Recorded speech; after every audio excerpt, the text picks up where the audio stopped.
बुद्ध अपने शिष्यों के साथ जाकर दूसरे गांव में प्रवचन दिया करते थे। एक बार की बात है, गर्मी का समय था, बहुत तेज कड़ाके की धूप निकली हुई थी।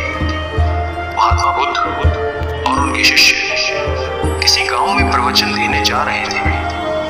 उन सभी शिष्यों को गर्मी लग रही थी, गर्मी से हाल बेहाल हो रखा था और वो सभी चलते चलते बहुत ही थक गए थे। महात्मा बुद्ध के प्रिय शिष्य अब आनंद के मन में भी सवाल उठ रहा था। अंत में उन्होंने महात्मा बुद्ध से कहा, गांव कब आएगा और यहाँ से कितनी दूर है, हम थक गए हैं। तो वही खेत में एक बूढ़ा व्यक्ति काम कर रहा था। आनंद ने उस व्यक्ति को देखकर बुद्ध से कहा कि चलिए हम उनसे दूरी पूछ लेते हैं। बुद्ध ने हामी भरी और साथ चले गए। आनंद ने बूढ़े आदमी के पास जाकर पूछा कि यहाँ से आने वाला गांव अभी कितनी दूर है। बूढ़े व्यक्ति ने कहा कि यहाँ से वो गांव अब कुछ ही दूरी पर है, आप जल्दी पहुंच जाएंगे। ये कहकर वो व्यक्ति बुद्ध की तरफ देखकर मुस्कुराने लगता है। बुद्ध भी मुस्कुराने लगता है। बुद्ध भी उस बूढ़े व्यक्ति को देखकर मुस्कुरा देते हैं।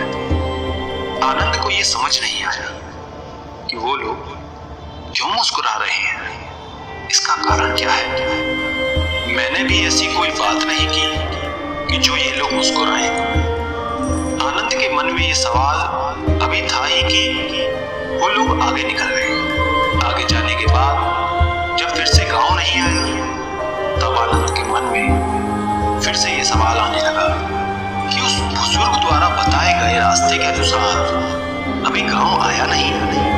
फिर रास्ते में आनंद को एक और महात्मा मिल गए।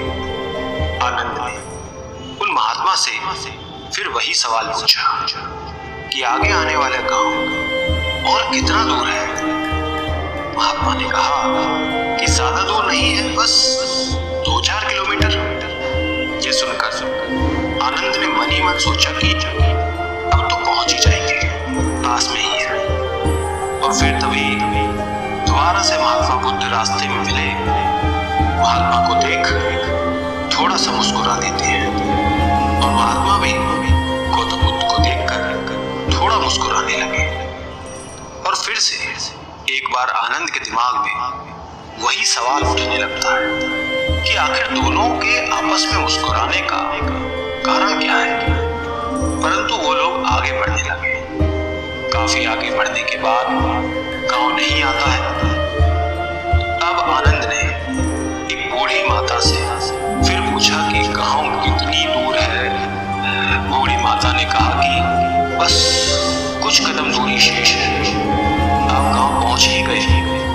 और एक बार फिर से वो बूढ़ी औरत और बुद्ध एक दूसरे को देखकर मुस्कुराने लगे। आनंद ने फिर ये सब देखा, लेकिन वो उस समय कुछ ना कहकर आगे बढ़ गया। अब भी गांव आने में समय था। आनंद के सब्र का बांध अब टूटने लगा था। वो समझ नहीं पा रहा था कि हम गांव पहुंच क्यों नहीं पा रहे। वो रास्ते में रुक गया और कंधे पर रखे सामान क्रोध में आकर फेंक देता है और अंत में महात्मा बुद्ध से कहता है कि वैसे तो आपने कहा है कि बेकार के प्रश्न नहीं करने चाहिए, लेकिन फिर भी मेरे मन में काफी देर से एक सवाल परेशान कर रहा है और मुझे खाए जा रहा है। कृपया कर आप मुझे उसका उत्तर दे दें। बुद्ध ने कहा कि पूछो, क्या पूछा। आनंद कहते हैं कि हम जिससे भी रास्ता पूछ रहे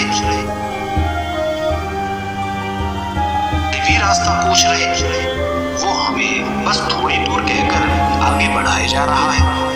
और आप कभी उन्हें देखकर मुस्कुराते हैं तो कभी उन्हें देखकर हंसते हैं, और वो भी आपको देखकर हंसते हैं। इस चीज को कृपया मुझे समझाइए और ये भी बताइए कि कहीं हम गलत रास्ते पर तो नहीं चल रहे, तभी गाँव ना आ रहा हो। कितना समय लग रहा है।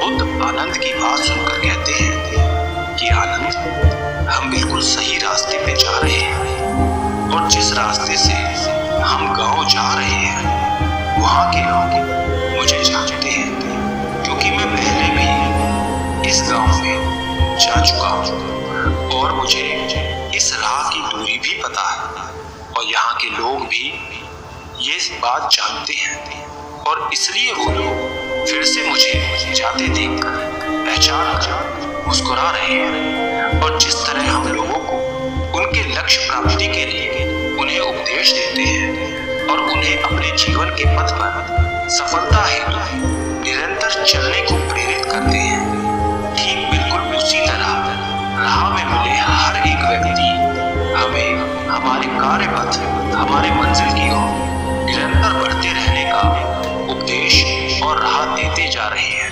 ताकि हम अपनी मंजिल तक सही समय पर पहुंच सकें। बुद्ध की ये बात सुनकर आनंद मुस्कुरा उठे और सभी एक बार फिर से गांव की ओर निकल पड़ते और कुछ समय बाद वो लोग वहां पहुंच जाते हैं। इसलिए दोस्तों, जिस तरह बुद्ध और उनके शिष्य को रास्ते में कई लोग मिलते हैं जो उन्हें मार्ग जाने के लिए प्रेरित करते हैं, ठीक उसी प्रकार हमारे जीवन में हमें किसी न किसी रूप में प्रेरणाएं मिलती रहती हैं। बस फर्क ये है कि हम उसे पहचान पाते हैं या नहीं।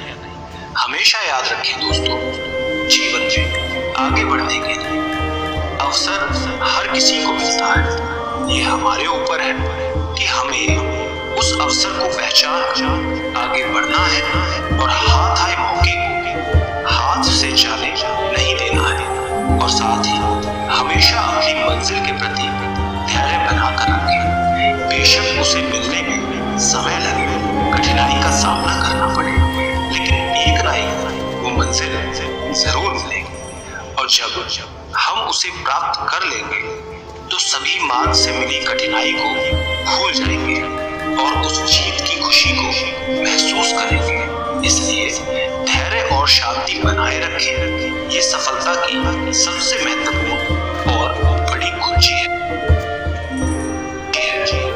दोस्तों, दूसरी कहानी है, बहुत समय पहले की बात है। महात्मा गौतम बुद्ध जब भी भिक्षाटन के लिए जाते थे तब आम उन्हें भिक्षा में अनाज तो देते थे या फिर जिसका जो सामर्थ्य होता था वो अपने हिसाब से उन्हें भिक्षा देते थे। और साथ ही यदि किसी के मन में कोई सवाल होता था तो वो बुद्ध को रोक के उनसे पूछ लेते थे। एक बार ऐसे ही महात्मा बुद्ध भिक्षा लेने के लिए एक गांव में गए। उस गांव के लोगों ने उन्हें भिक्षा दी। तभी एक व्यक्ति वहां पे आया और बुद्ध को भिक्षा देकर कहा, प्रभु, मेरे मन में एक सवाल है जो काफी समय से चल रहा है, मुझे आपसे उसका उत्तर चाहिए। बुद्ध ने कहा, पूछो। बनी और नैना 2 दिन से जीवन साथी पे बात। कहा, पूछो। उस व्यक्ति ने कहा, हम सभी के जीवन में सुख दुख उतार चढ़ाव लगा ही रहता है। हम सभी अपने जीवन की उलझनों में इतना उलझे रहते हैं कि उसे करीब से समझ ही नहीं पाते, न जीवन जी पाते हैं, बस दौड़ते भागते रहते हैं अपने घर की जिम्मेदारियों के प्रति, अपने सपनों के प्रति। परंतु जब हम उसमें असफल हो जाते हैं तो खुद को कोसने लगते हैं।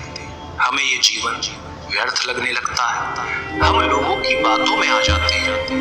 हम अपने जीवन की अहमियत नहीं समझ पाते और पूरा जीवन ऐसे ही निकल जाता है और हम अंतिम समय में अफसोस करते हैं कि काश हमने जीवन को सही से जिया होता, उसकी अहमियत समझी होती। क्या आप मुझे बता सकते हैं कि जीवन का सही मूल्य क्या है?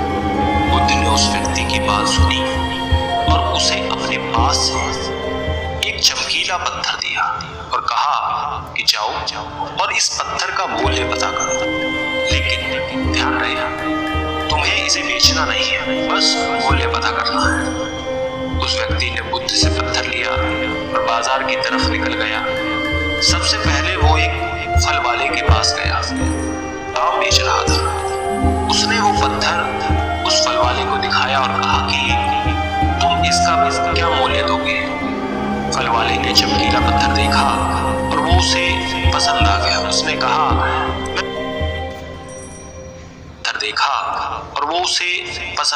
उसने कहा मैं इसके बदले तुम्हें 12 आम दूंगा।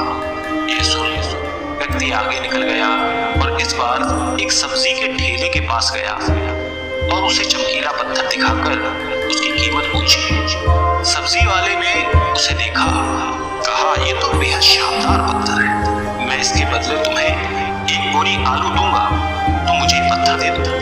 व्यक्ति ये सुन फिर से आगे बढ़ गया और इस बार एक बड़ी अनाज की दुकान पर गया और उसे इस पत्थर को दिखाया। दुकानदार पत्थर को देखकर कहता है ये इतना प्यारा पत्थर है, मैं इसे रख लेता हूँ और इसके बदले तुम्हें 5 अनाज की बोरी दूंगा। व्यक्ति 3 जगह घूम चुका था, उसे हर जगह उस चमकदार पत्थर के अलग अलग मूल्य को जानकर हैरानी हो रही थी कि भले एक पत्थर का इतना मूल्य कैसे हो सकता है, इन्हें इसमें ऐसा क्या दिख रहा है। उसके बाद वो व्यक्ति एक सोने चांदी के व्यापारी के पास गया और सुनार को पत्थर दिखाया और उससे इसका मूल्य पूछा। सुनार ने उस पत्थर को देखा और कहा तुम मुझे ये पत्थर 20 लाख में बेच दोगे। वो व्यक्ति ये सुनकर हैरान था कि एक पत्थर की इतनी कीमत, पर उसने सुनार को बेचने से मना कर दिया। तो सुनार ने कहा भाई 50 लाख में बेच दो। व्यक्ति ने फिर भी कुछ नहीं कहा। वो इतनी कीमत जानकर एकदम आश्चर्यचकित था। उसके मन में कहीं ना कहीं लालच भी आ गया था उसे बेचने के लिए, लेकिन उसे बुद्ध की बातें याद थी, इसलिए उसने वहां वो जताया नहीं। फिर सुनार ने खुद कहा कि तुम ही बता दो इसकी क्या कीमत तुम लोगे। उसने कहा कि मुझे माफ कर दो, मेरे गुरु ने इसे बेचने से मना किया है। और ये कहकर वो आगे चला जाता है। आखिर में वो व्यक्ति एक जौहरी के पास पहुंचता है। जौहरी उस पत्थर को देख उसे रूबी के रूप में पहचान लेता है। उसने उस पत्थर के सामने एक लाल कपड़ा बिछाया और उस बेशकीमती रूबी की एक परिक्रमा लगाई और माथा टेका। फिर जौहरी उस व्यक्ति से पूछता है कहाँ से लाए हो भाई ये बेशकीमती रूबी। आप सारी कायनात, क्या सारी दुनिया बेचकर भी इस अनमोल पत्थर की कीमत नहीं लगा सकते। ये सुनकर वो व्यक्ति हक्का बक्का रह जाता है और भागकर वापस गौतम बुद्ध के पास जाता है, उनके चरणों में बैठ जाता है, पूरी कहानी बुद्ध को बताता है और अंत में कहता है महात्मा कृपया करके अब आप भी मुझे मानव के जीवन का मूल्य क्या है वो बताएं। बुद्ध उस व्यक्ति को उठाते हैं, मुस्कुराकर कहते हैं कि वो फल वाला जो आम का व्यापारी था उसने पत्थर की कीमत 12 आम लगाई। सब्जी वाले ने 1 बोरी आलू कीमत लगाई। अनाज व्यापारी ने 5 बोरी अनाज। सुनार ने 50 लाख और अंत में जहां तुम गए उस जौहरी ने इसे बेशकीमती मानी। ठीक उसी प्रकार तुम्हारे जीवन की भी यही स्थिति है। बुद्ध कहते हैं तुम भी एक हीरा ही हो, लेकिन फिर भी लोग तुम्हारी कीमत अपनी सोच, औकात, अपनी समझ और अपनी जानकारी के हिसाब से ही लगाएंगे। तुम अपना जीवन अपने हिसाब से जियो, अपनी खुशी से जियो, वर्तमान का आनंद लो। किसी भी चीज के पीछे बेकार में भागना बिल्कुल व्यर्थ है। अपनी जिम्मेदारियों को समझो, तब तुम उसे खुशी से पूरा करोगे। अपने सपने, अपने लक्ष्य के प्रति आगे बढ़ो, कदम बढ़ाओ, कोशिश करो, सफलता जरूर मिलेगी और आप अपने जीवन से स्वयं संतुष्ट भी हो जाओगे। बुद्ध की बातों से व्यक्ति का एकदम मन शांत हो गया था। उसमें अलग ही एक ऊर्जा आ गई थी। बुद्ध के चरणों को स्पर्श करके चुपचाप वहां से चला गया, उन्हें धन्यवाद कहकर। वो बुद्ध की बातों से बहुत प्रभावित हो गया था। उसे आज अपने जीवन का मूल्य समझ में आ गया। अब वो अपना मानवीय जीवन श्रेष्ठ कार्य में लगाना चाहता था। दोस्तों, हमें भी अपने जीवन और प्रतिभा का मूल्यांकन खुद करना चाहिए और पूरे आत्मविश्वास के साथ जीवन में हर वक्त शिकायत करने की जगह जो है उसी में